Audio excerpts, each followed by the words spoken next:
जनौषधि सप्ताह के लिए हम लोग यहाँ एकत्रित हुए हैं और आज पहला दिन है। ये प्रधानमंत्री की ये वो योजना है जिसमें देश के हर गरीब जो दवा से वंचित रह जाते हैं, महंगी दवाओं से, वो उस दवा को ले पाएँ। और कहीं न कहीं सरकार ने जिस तरह का ये कार्य किया है, ये इतना उत्तम कार्य है, लेकिन बहुत सारी जानकारी नहीं है, बहुत सारे लोगों के पास अवेयरनेस नहीं है कि किस तरह का सॉल्ट है, किस तरह की दवाइयाँ मिल रही हैं, कहाँ अवेलेबल है, असली है, नकली है, क्योंकि बहुत सारे भ्रम भी हैं। और जब हम एलोपैथिक की जो रूटीन मेडिसिन है, जहाँ पर ले जाते हैं, उनके अपने खर्चे और बहुत सारी चीज़ें हैं जिसकी वजह से दवाइयाँ महंगी हैं। सरकार यहाँ पर सीधे तौर से दुकानदार के संग जुड़ी हुई है और इसका वही मिश्रण जो बाकी दुकानदार दे रहे हैं, वही मिश्रण तकरीबन हमको लगता है 80 से 85% सस्ती दवाएं उपलब्ध होती हैं। आज की तारीख में इलाज कराना बहुत ही महंगा काम है। देश के अंदर एक अपनी आय का करीब 20 से 25% तक लोग अपने बुजुर्गों के लिए यहाँ खर्च कर रहे हैं। ऐसी स्थिति में जब हमारा 75 से 80% पैसा बचता है तो वो दूसरे काम में आता है, एजुकेशन में काम आता है, घर के बाकी रख रखाव में काम आता है। आज जो हम लोग यहाँ खड़े हुए हैं, जो हम लोग एकत्रित हुए हैं, प्रधानमंत्री का जो सपना है कि हर व्यक्ति स्वस्थ रहे, उत्तम रहे, समृद्ध रहे, उसमें बहुत ज़रूरी है कि सब लोग प्रधानमंत्री की जो ये योजना है, जन औषधि योजना है, उससे जुड़े, उसका लाभ लें, उसका अवेयरनेस को हम लोग ज़्यादा से ज़्यादा लोगों तक फैलाएं। आज एक हफ्ता ये कार्यक्रम चलेगा, आज पहला दिन है। आज पहले दिन हम लोग इस कार्यक्रम के रूप में इस मार्केट के अंदर के अवेयरनेस कैंपेन चला रहे हैं, जिसमें हम लोग पदयात्रा करेंगे और बताएंगे कि जनौषधि का फ़ायदा क्या है, किस तरह से संग जोड़ना चाहिए और ज़्यादा से ज़्यादा लोग जुड़ें। हम लोग यहाँ से घर से भी जाते हैं, कहीं रास्ते में कोई मिलता है तो उसको ज़रूर बताएं, क्योंकि ये इतनी बड़ी योजना है जिससे आदमी स्वस्थ रहता है और आने वाले समय में जीवन बहुत अच्छी तरह से करता है। क्योंकि बहुत सारे लोगों को बोलना है, धूप का समय है, मैं अपनी बात को यहीं विराम देता हूँ। बहुत बहुत धन्यवाद। तो थोड़ी देर और आप रुकेंगे क्योंकि हम लोग इसके बाद जो पदयात्रा करेंगे उसमें आपका सानिध्य हमें चाहिए होगा। अगली इसी स्वागत की इस कड़ी में आगे मैं बुलाना चाहूँगा मृत्युंजय सिंह जी, प्रेसिडेंट श्रेष्ठ भारत फाउंडेशन। आप सामने आए सर, बहुत बहुत स्वागत है आपका। इस तरफ आ जाइए। और अमन जी से मैं गुजारिश करूँगा कि आप बुके दे के स्वागत करें मृत्युंजय सिंह जी का। मृत्युंजय सिंह जी श्रेष्ठ भारत फाउंडेशन से आते हैं, उसके प्रेसिडेंट हैं और बहुत कार्य करते रहे हैं द्वारका के लिए, उसकी भलाई के लिए और साथ में दिल्ली के लिए भी। मृत्युंजय जी, दो शब्द मैं कहूँगा, चूँकि परंपरा है तो आप लोग बोले जनौषधि दिवस के बारे में। सभी बड़ों को पढ़ना, ज़्यादा कुछ तो बोल नहीं पाऊँगा। और ये जब जन औषधि योजना के बाद रोबिन भाई से जब बात हुआ तो मैं किसी और को तो मैं अपनी मदर के बारे में बता, मैं मदर कम से कम 20,000 रुपये का दवा कंटिन्यू पर मंथ लेता था। रोबिन भाई ने कहा कि यार इसका बेटर है कि ये दवा ले। उस दवा से मेरी मदर 10 साल और जी गई, मगर पिछले साल थोड़ा सा मिसिंग हो गई मेरी मदर का। इसलिए जन औषधि योजना से हमारे बहुत सारे स्लम एरिया के बच्चे हैं, उनको भी बताता हूँ, उनके माता पिता आज वो लोग दूध पी रहे हैं। जो दवा से पैसे जो बचते थे वो लोग कहते हैं कि मैं दूध भी पी रहा हूँ और कॉपी किताब भी जो है ना उससे खरीद रहे हैं। तो इसलिए इसके लिए प्रधानमंत्री जी को और जो लोग सोशली जुड़े उनके लिए सभी को धन्यवाद। Thank you. बहुत बहुत धन्यवाद सर। आगे स्वागत की इस कड़ी में हमारे साथ में मौजूद हैं रविकांत शर्मा जी, को convener friends of BJP and vice president Bharat Tibet समन्वय संघ। रविकांत जी आप हैं, आइए प्लीज़। तो इनके स्वागत के लिए परवीन शर्मा जी को मैं आमंत्रित करूंगा, हमारी टीम के प्रमुख सदस्य। आप बुके लेके आएँ और रविकांत जी का स्वागत करें। Yes sir.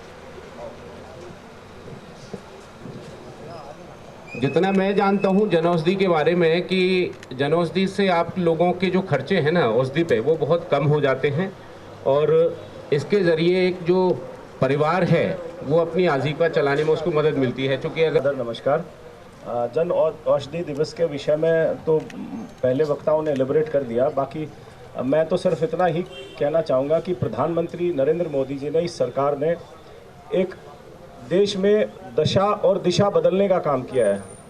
हर नीतियाँ ऐसी छोटे से छोटी नीतियाँ लागू की हैं प्रधानमंत्री जी ने, जो भारतवर्ष के कोने कोने में हर जगह छोटे बड़े, किसान, मजदूर, गरीब, व्यापारी, हर चीज़ के लिए छोटी से छोटी स्कीम और बड़ी से बड़ी जो ये हमारी जन औषधि का भाई साहब ने पहले इलेबरेट किया कि जो व्यक्ति महंगी दवाइयाँ खरीद रहा था वो आज उसको सस्ती दवाइयाँ मिल रही हैं, और उसके अलावा जो पैसा बचता है 5-7 हज़ार रुपया वो अपनी दवाइयों का जो खर्चा बचा के उसको कहीं और उपयोग में कर रहा है। तो ये जो चीज़ें हैं प्रधानमंत्री जी की योजनाएं, इनका हम जितनी भी तारीफ़ करें और मन से और दिल से ये जो चीज़ें हैं, ये हर व्यक्ति के अंदर दुआएं निकल के आते हैं एक ऐसे व्यक्तित्व के विषय में जिस व्यक्ति ने सिर्फ भारतवर्ष के अंदर ही नहीं काम किया, पूरे विश्व पटल पे इस देश की छवि का निर्माण करने में ऐसा कार्य किया है, और हमें ऐसा प्रधानमंत्री मिला है कि हमें उस पर बहुत ज़्यादा गर्व है। उसके मान सम्मान में जितना भी हर व्यक्ति जो भी सोच सके, कर सके, बोल सके, उनके लिए कि हम ये चाहेंगे कि प्रधानमंत्री की उम्र जो है 100 साल से भी ज़्यादा रहे, ताकि वो हमें सेवाएं देते रहें। बहुत बहुत धन्यवाद। जय हिंद, जय भारत। बहुत बहुत धन्यवाद सर, आपने मार्गदर्शन किया, आप यहाँ पे पहुँचे। तो गुजारिश है आप कुछ समय और बने रहें, क्योंकि पदयात्रा है उसमें आप साथ दें। अब स्वागत की इस कड़ी में मैं बुलाना चाहूँगा कुंदन मिश्रा जी को। कुंदन मिश्रा जी आप आइए, ये हमारी टीम के मेंबर हैं। आप अमन शर्मा जी का स्वागत करें। अमन भाई हनीमन जो सोसाइटी है उसके प्रेसिडेंट हैं, हमारे मित्र हैं, और लगातार द्वारका की भलाई के लिए काम करते रहे। अब इसके बाद मैं बुलाना चाहूँगा टीम ग्रीन सर्कल। आप लोग आगे आइए sir please. Team green circle से मौजूद है, आप लोगों के स्वागत के लिए एक बुके दे दीजिए। ग्रीन सर्कल ये लोग बड़ी अच्छी टीम है हमारी, और ये लोग पूरे द्वारका की साफ सफाई, ग्रीनरी, पर्यावरण, उस सब के लिए संघर्ष करते हैं हमेशा। बहुत सालों से सक्रिय हैं और लगातार हर संडे को श्रमदान के जरिए पूरी द्वारका को साफ सफाई करने में, उसको स्वच्छ रखने में मदद करते हैं। बहुत बहुत धन्यवाद सर, आप आइए। अब मैं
जनौषधि जिंदाबाद, सस्ती भी अच्छी भी जनौषधि। आप सभी लोगों से निवेदन है, जनौषधि का ये जो सप्ताह मनाया जा रहा है, ज़्यादा से ज़्यादा अवेयरनेस की जा रही है। आप लोगों के लिए सस्ती दवा प्रधानमंत्री द्वारा जनौषधि कार्यक्रम के द्वारा दी जा रही है। 75 से 80% सस्ती दवाइयाँ हैं, जिससे आपका बहुत कुछ बचता है, आपके दूसरे कामों में लग सकता है। जोड़िए, अपने साथियों को जोड़िए जनौषधि कार्यक्रम के साथ में। आज ये अवेयरनेस कार्यक्रम चल रहा है जो 1 हफ्ता चलेगा। हम भाग्यशाली हैं यहाँ जन औषधि का कार्यक्रम चल रहा है, सूचित भी किया जाता है और जागरूक किया जा रहा है कि आप लोग प्रधानमंत्री जन औषधि केंद्र के माध्यम से अपने परिवार में अगर कोई स्वजन आपका बीमार होता है तो उसको वहाँ से सस्ती दवाइयाँ और अच्छी दवाइयाँ लेके उनको दे सकते हैं, ताकि वो आरोग्य हो, उनका जो जीवन है वो उसमें आपके पास उपस्थित है सेक्टर 6 में, वहाँ पे आप लोग सस्ती और अच्छी दवाइयाँ आके ले सकते हैं।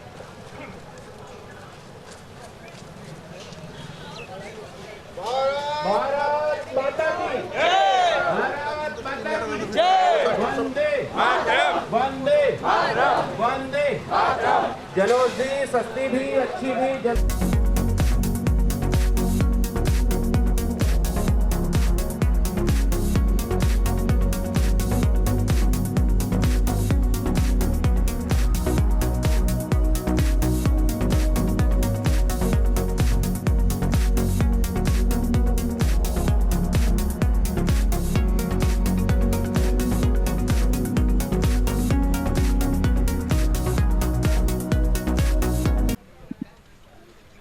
यहाँ उपस्थित सभी साथी जनों का बहुत बहुत हार्दिक धन्यवाद, जो यहाँ पर अपना समय निकाल कर आए। प्रधानमंत्री जी की इतनी प्रिय योजना जो उनको अपने मन से बहुत ज़्यादा प्रिय है, और उनका ये उद्देश्य है कि सभी लोगों को, भारत के हर एक नागरिक को कोई भी औषधि से वो वंचित ना रह जाए। किसी को भी कोई भी मेडिसिन चाहिए, कोई इमरजेंसी मेडिसिन है, उससे वो कोई भी छूट ना जाए, तो उसका जो उनका ये प्रयास है, आज ये प्रयास सफल होता दिख रहा है। आप सभी की उपस्थिति से यहाँ पे बहुत गरिमापूर्ण प्रोग्राम हो गया, ये पदयात्रा संभव हो पाई है। जितने NGOs आए हैं, मैं उन सभी का बहुत बहुत धन्यवाद करना चाहूँगी, और आप सबको इसके माध्यम से, इस पदयात्रा के माध्यम से यह बताना चाहूँगी कि ये जो जन औषधि है, ये हर जन की औषधि है, जनता की नहीं। जनता तो एक समूह हो जाता है, हर जन, जन मतलब हम एक इंडिविजुअल। तो ये सोचिए, इतना प्यारा इसका मतलब निकलता है कि प्रधानमंत्री जी ने हर एक इंडिविजुअल को, हर एक इंसान को महत्ता दी है। तो इसका मतलब ये है, हर एक की जो सेहत है ये बहुत ज़रूरी है, आपके खुद के लिए, आपके घर परिवार के लिए। तो आइए आज से हम आह्वान करते हैं कि इस जन औषधि को हम घर घर तक पहुंचाएंगे, और इससे बचने वाला जो हमारा अपना पैसा है, अपना जो भी संपत्ति है, उसको हम और एक अच्छे कार्य रूप में सुचारू रूप से लगाएंगे। आप सबका बहुत बहुत धन्यवाद।